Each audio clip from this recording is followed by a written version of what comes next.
I'm motionless while I stand in my living room. I should flee, I should shout, I should move, but I can't. My muscles are stuck in place and my body feels heavy. A peculiar metallic tang permeates the air and clings to the back of my throat. A large red stain that snakes from the center of the room towards the rear door is slowly seeping into the plush white carpet underfoot. I have no desire to follow it.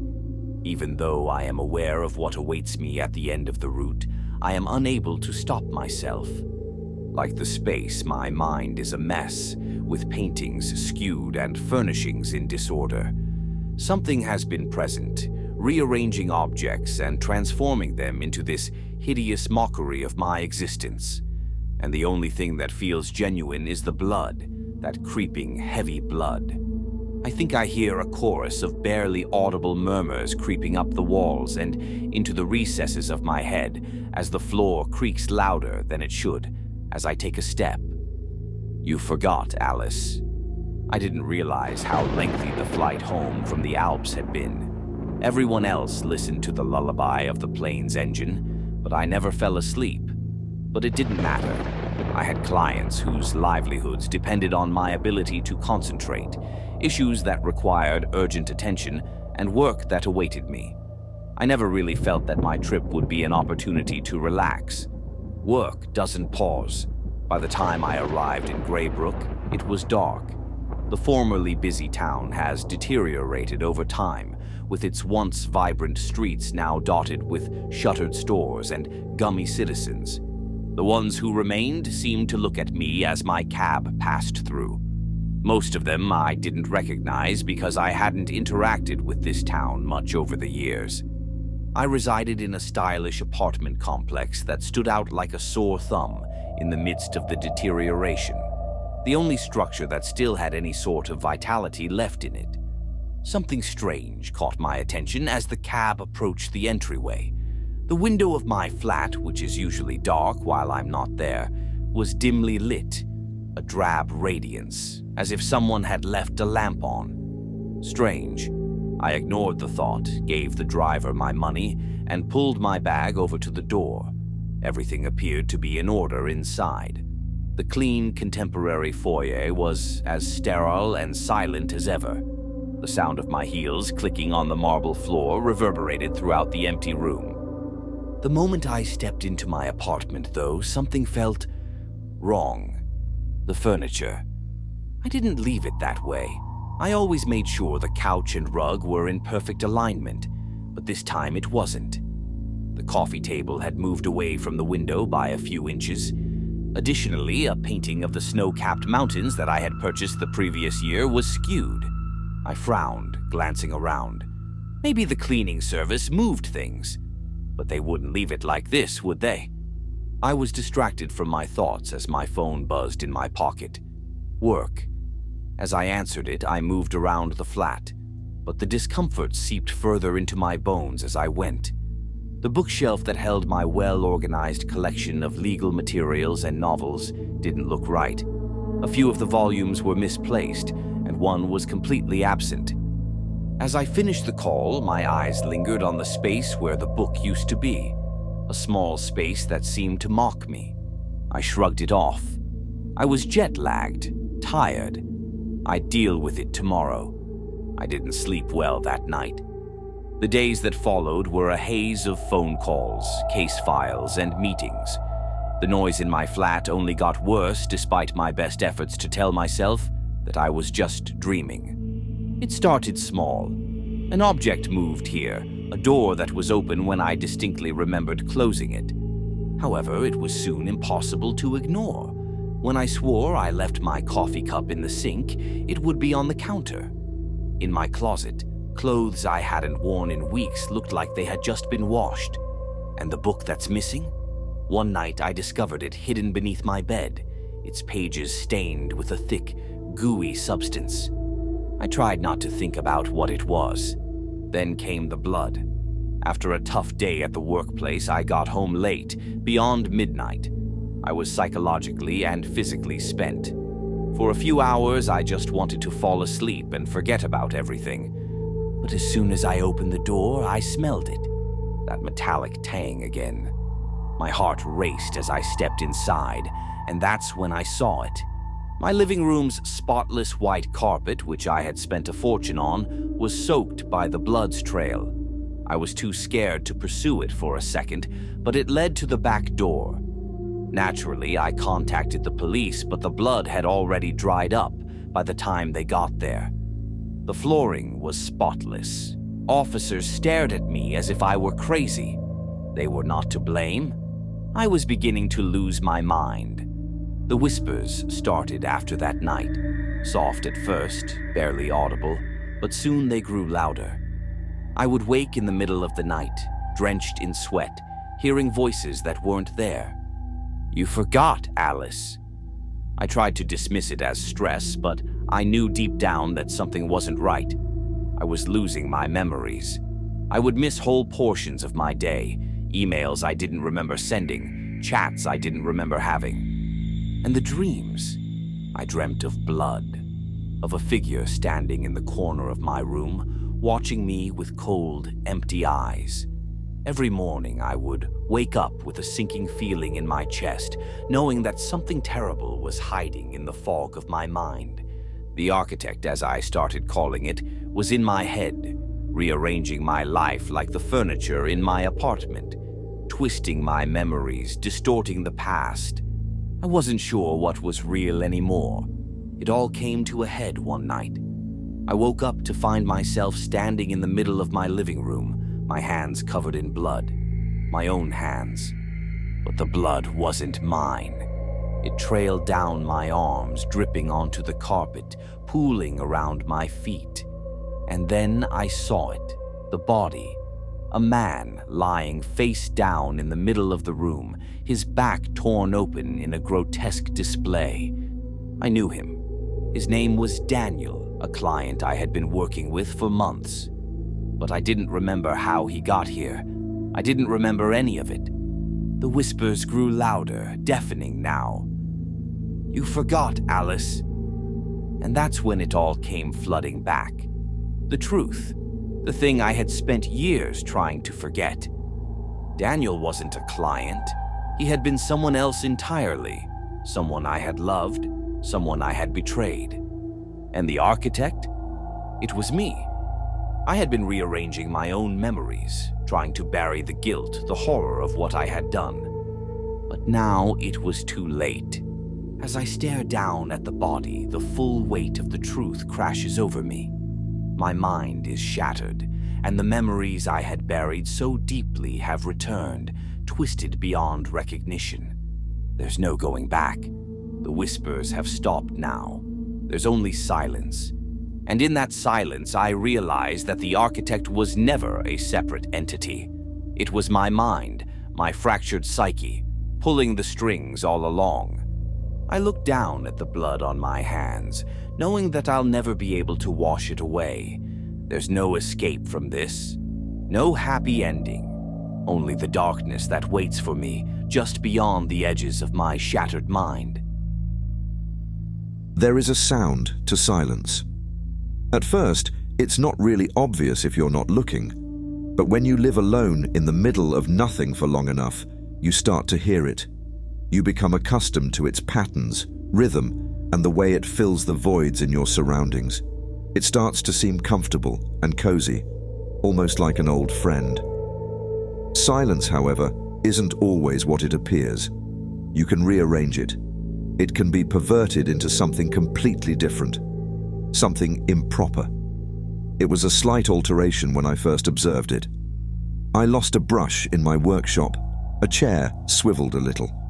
However, I ignored it, believing it to be inconsequential. Then I found the blood. That's when I knew. I had never been alone here. Not really.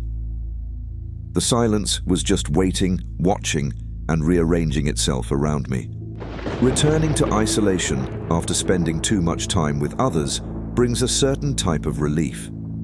It's similar like losing a second skin that you didn't want. I felt that way when I returned to my Pinevale cabin.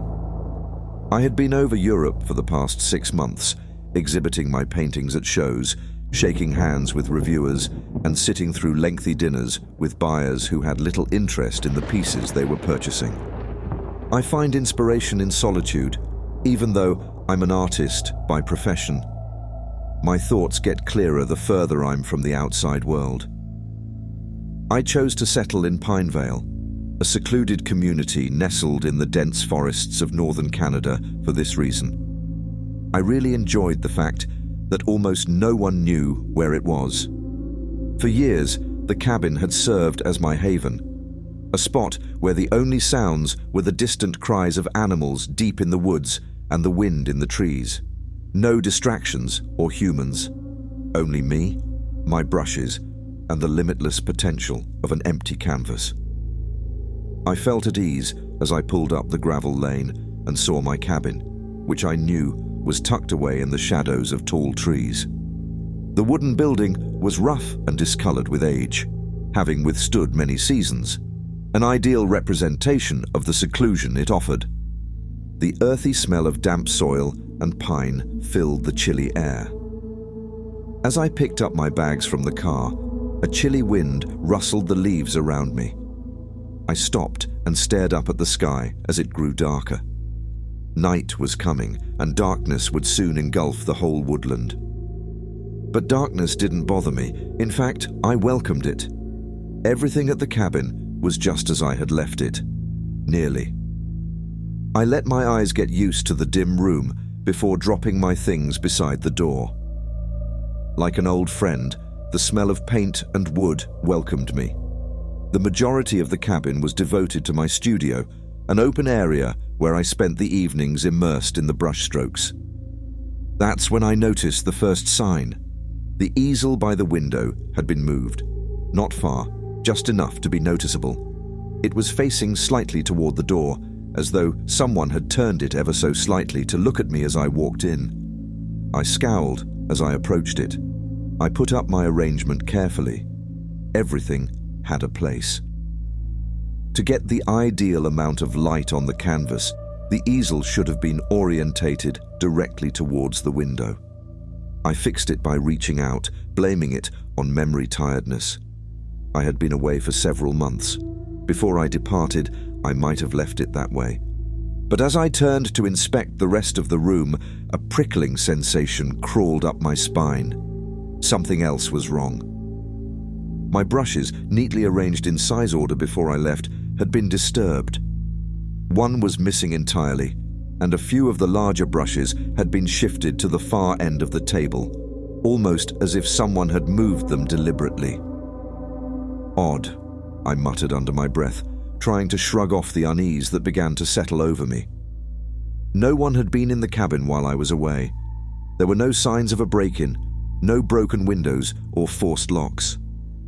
I took a deep breath, telling myself it was nothing more than travel fatigue and a wandering mind. The tour had taken a lot out of me. What I needed now was rest. Tomorrow, I'd clean the studio, set things back in order, and get back to work. But as I lay in bed that night, staring at the dark ceiling, I couldn't shake the feeling that something wasn't right. The cabin, the woods, everything felt off. I couldn't explain it, but I knew I wasn't alone. The next few days passed in a strange haze. I spent most of my time in the studio, trying to recapture the rhythm of my work. But every time I picked up a brush, something distracted me. A sound outside, a creak in the floorboards, the unsettling feeling that the room was shifting around me when I wasn't looking. And then there was the silence. At first, I didn't notice it. The silence of the woods had always been a comfort to me. But now, it seemed to have a different quality, something unnerving, like it was too quiet, too intentional.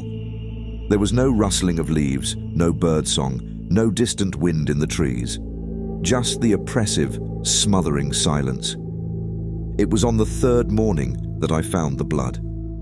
I'd been working late into the night, trying to ignore the strange sensations that had been gnawing at me. By the time I dragged myself to bed, the moon was already high, casting an eerie glow through the windows. When I woke, the first thing I noticed was the smell. A thick, metallic scent hung in the air, sharp and unmistakable. I followed it to the studio, my heart racing as I pushed open the door. There, on the cold stone floor, was a trail of blood. It stretched from the corner of the room, near the back door, across the floor, leaving thick, dark smears in its wake. The trail led out the door, disappearing into the forest beyond. My stomach churned. I crouched down, running my fingers through the blood. It was fresh. Too fresh. Whatever had bled out here had done so recently. I felt sick. This wasn't right. It didn't make any sense. I grabbed my flashlight and boots, threw on a jacket, and followed the trail out the back door into the woods. The trees loomed over me like dark sentinels, their branches whispering in the cold breeze. The further I went, the thicker the forest became, until the trail finally led me to a small clearing deep within the woods. And that's where I saw it. At first, I thought it was an animal, some kind of large deer that had met a grisly end. But as I approached, flashlight trembling in my hand, I realized this wasn't a deer. The shape was wrong, the size too large, the limbs too long. It was human. Or at least it had been. The body was twisted, mangled beyond recognition. Its limbs were bent at impossible angles, the flesh torn and stretched, as if it had been ripped apart from the inside. Blood soaked the ground around it, pooling in thick, dark patches beneath the body. But the face, oh God, the face. What was left of it anyway? It wasn't a face anymore. The skin had been peeled away, leaving only muscle and bone exposed to the night air. The eyes were wide, staring up at me in terror. And then I realized something that made my stomach drop even further. The body, it was wearing my clothes. I ran. I didn't look back, didn't stop until I reached the cabin, my heart hammering in my chest, my breath coming in ragged gasps. I slammed the door behind me, locking it, bolting it, doing everything I could to create a barrier between myself and that thing out there. But as I stood in the middle of the studio, my mind racing, I realized something horrifying. The blood, it hadn't started outside, it had started in the studio. Whatever that thing was, whatever had bled and died out there, it had been inside. With me, while I slept. I tried to tell myself it wasn't possible. There was no way. But the evidence was undeniable. The blood, the body, the clothes. All of it pointed to one terrifying conclusion. I wasn't alone here. I had never been alone. For the next few days, I barricaded myself in the cabin, refusing to leave. I stopped painting, stopped going outside, stopped sleeping. Every noise, every creak of the floor sent me into a panic. I could feel it. Someone, something, was watching me. I spent hours sitting by the window, staring out into the woods, waiting for it to come back, waiting for whatever had been here to return. And then, one night, I heard it. A whisper. At first, I thought it was just the wind. But the more I listened, the clearer it became. It was faint, almost indistinct, but it was there. A voice, calling to me from somewhere deep in the woods. It was saying my name. I couldn't take it anymore. I grabbed my flashlight and headed out into the woods, following the voice as it called to me from the darkness. The trees seemed to close in around me, their branches reaching out like skeletal hands, brushing against my skin as I passed. The voice grew louder, more distinct. It was no longer a faint whisper. It was clear now, sharp and unmistakable. It was my voice. Somehow, impossibly, my own voice was calling me deeper into the woods, guiding me through the thick underbrush and gnarled roots. My heart pounded in my chest, my breath coming in short, panicked bursts as I followed the sound. The forest grew denser, the trees crowding around me like silent spectators.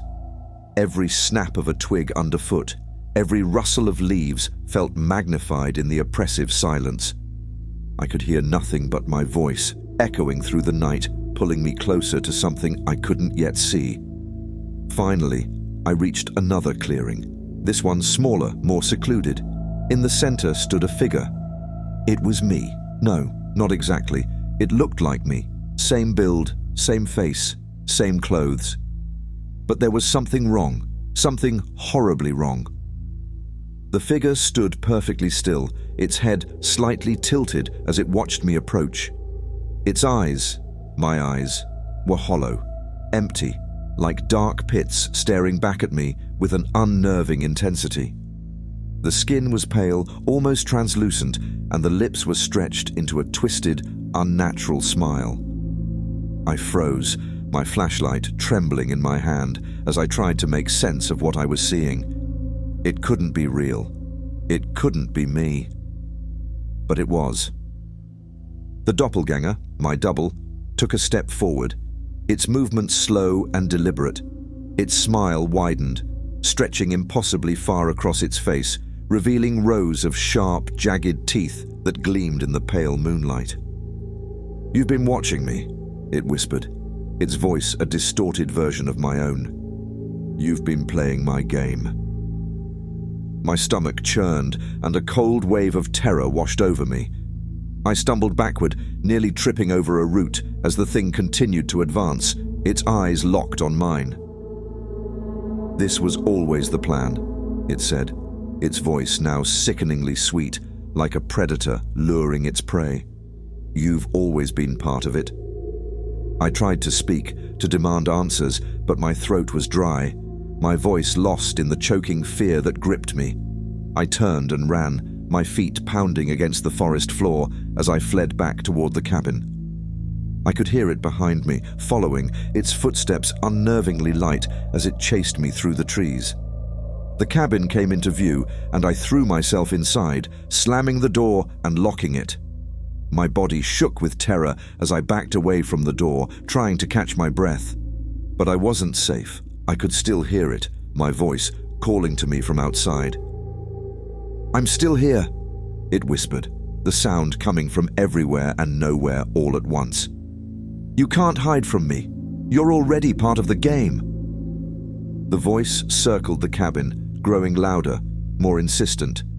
It was inside my head, echoing through my thoughts, making it impossible to focus, impossible to think clearly. And then the knocking started. A slow, deliberate knock at the door. 3 taps, followed by silence. Then 3 more. It was outside, waiting.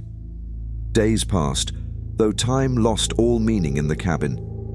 I barricaded myself inside, refusing to leave, refusing to acknowledge the presence that now seemed to haunt every corner of the house. The knocking never stopped. Sometimes it came from the door, sometimes from the windows, sometimes from the very walls themselves.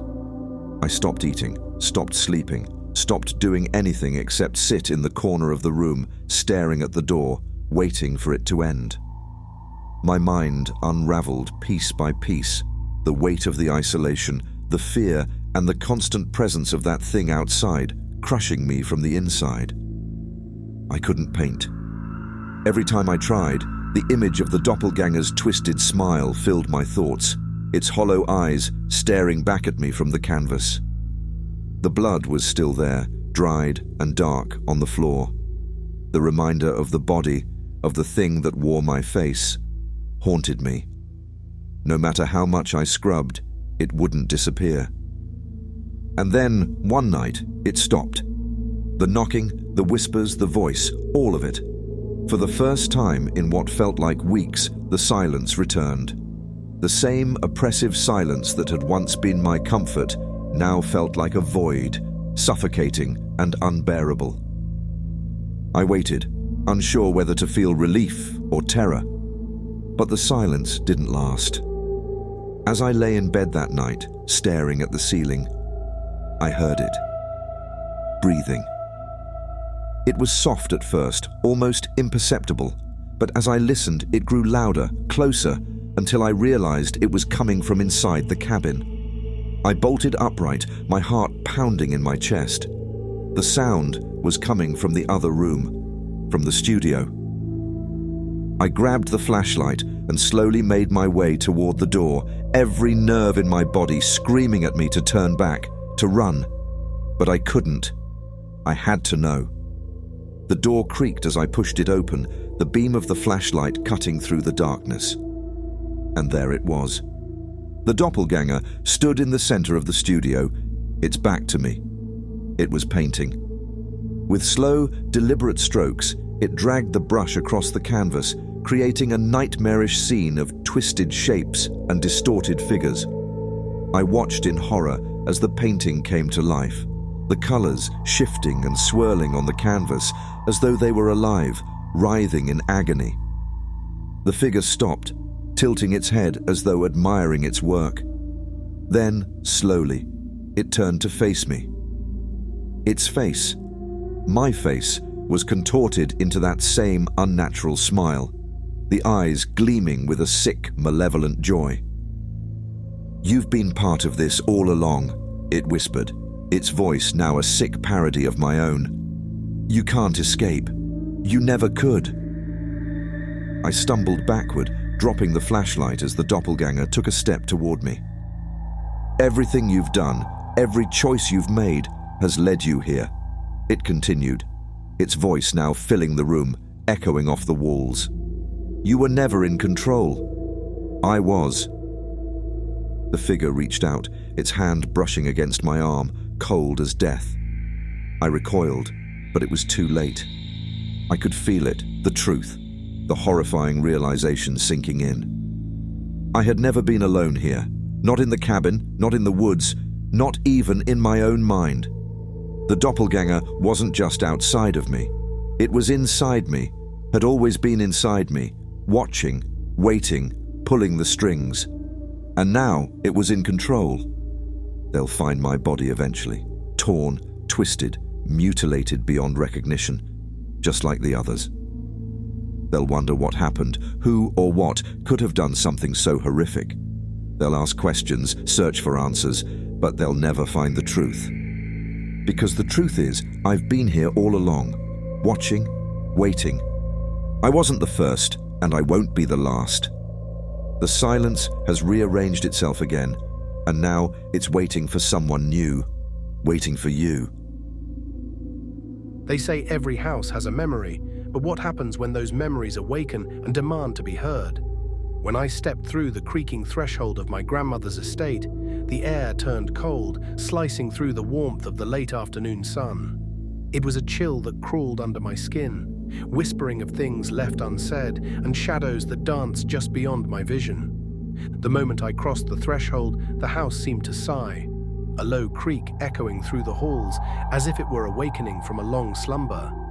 I had always loved this place as a child, with its towering ceilings and grand windows that overlooked the sprawling fields of Ashtonville. But today it felt different, alive, almost sentient. I could feel it watching me, waiting for me to unlock its secrets. As I moved through the dimly lit rooms, I noticed something unsettling. The furniture that had once stood with purpose was now haphazardly arranged, as though in a frantic rush to escape the inevitable.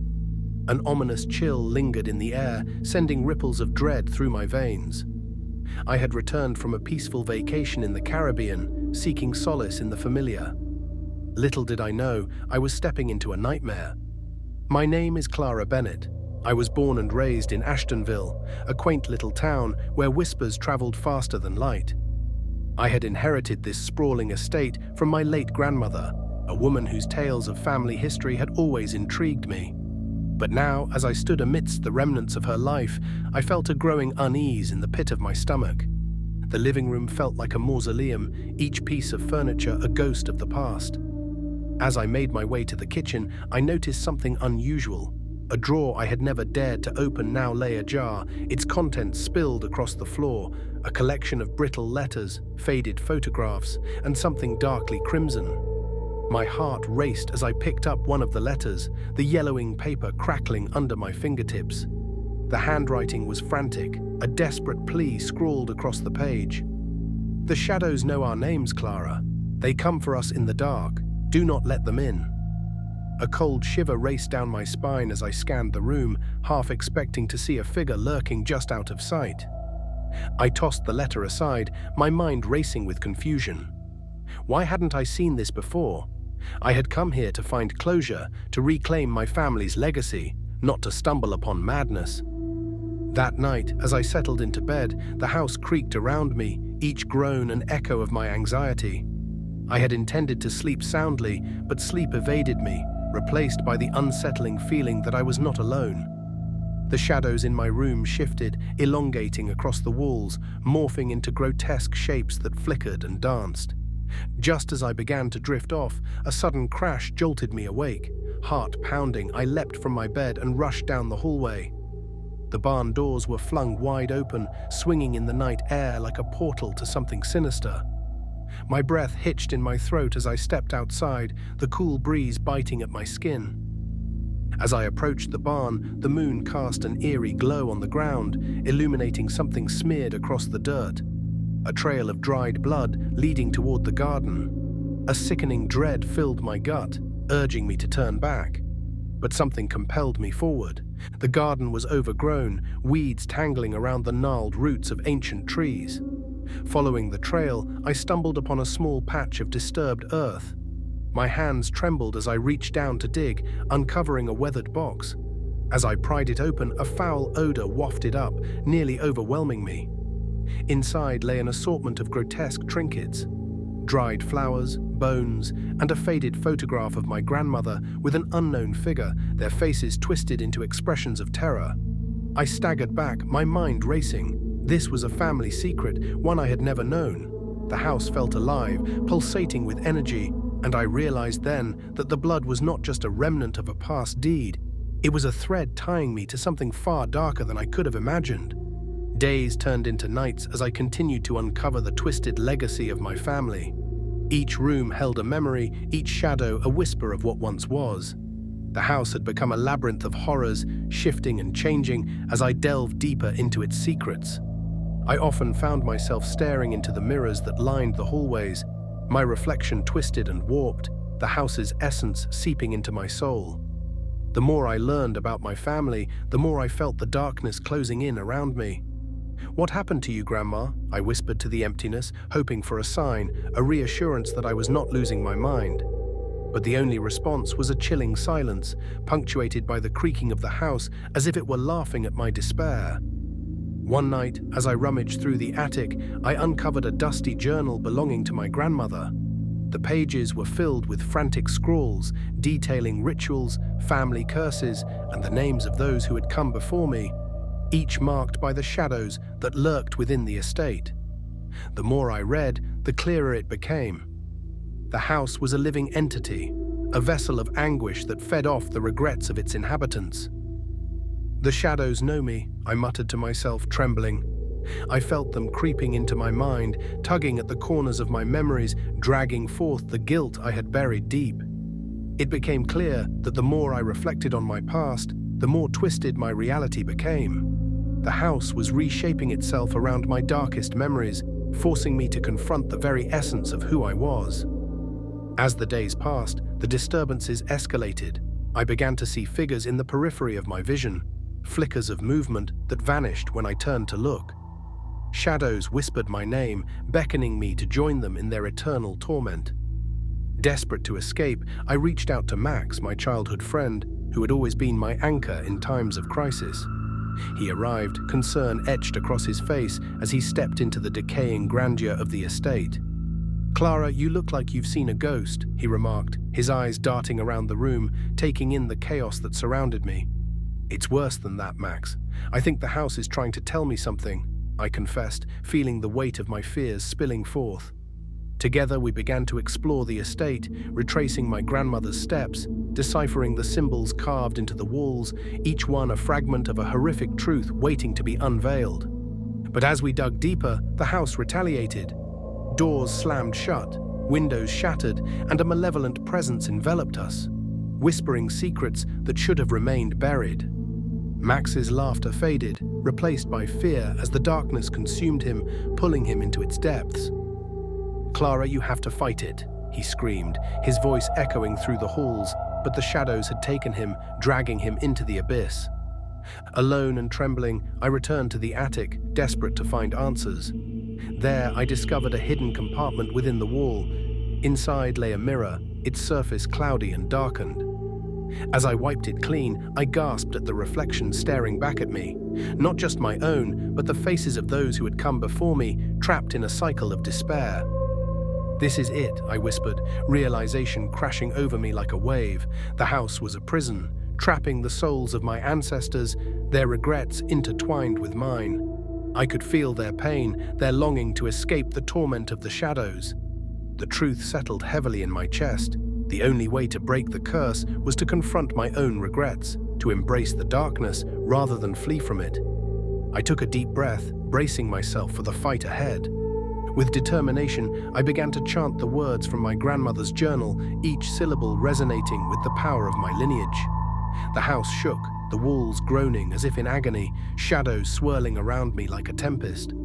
But just as I felt the weight of the shadows lifting, the house unleashed its final assault. I was plunged into darkness, surrounded by the memories of my past, failures, lost friendships, and unspoken words.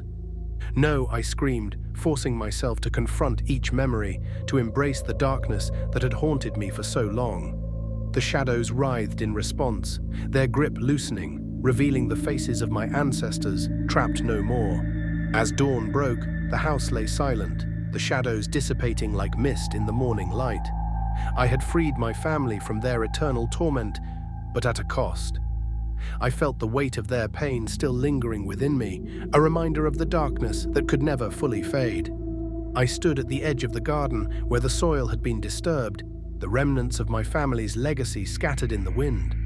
The estate was now just a shell of its former self, stripped of its horrors, but forever changed. Though I had reclaimed my identity, I knew that the house would always hold a piece of me. I had faced the shadows, but the echoes of my past would forever linger, shaping the woman I had become. As I turned to leave, I glanced back at the old farmhouse, a bittersweet smile on my lips. It had been my refuge and my prison, a testament to the power of family secrets. The shifted shadows had claimed their due, but now I was free to embrace my future, forever marked by the horrors that lay within. Thank you for joining me on this chilling journey into the unknown. If you enjoyed the shadows we explored together, don't forget to like, subscribe, and share your thoughts in the comments. Until next time, stay curious and keep your lights on, because you never know what might be lurking in the dark.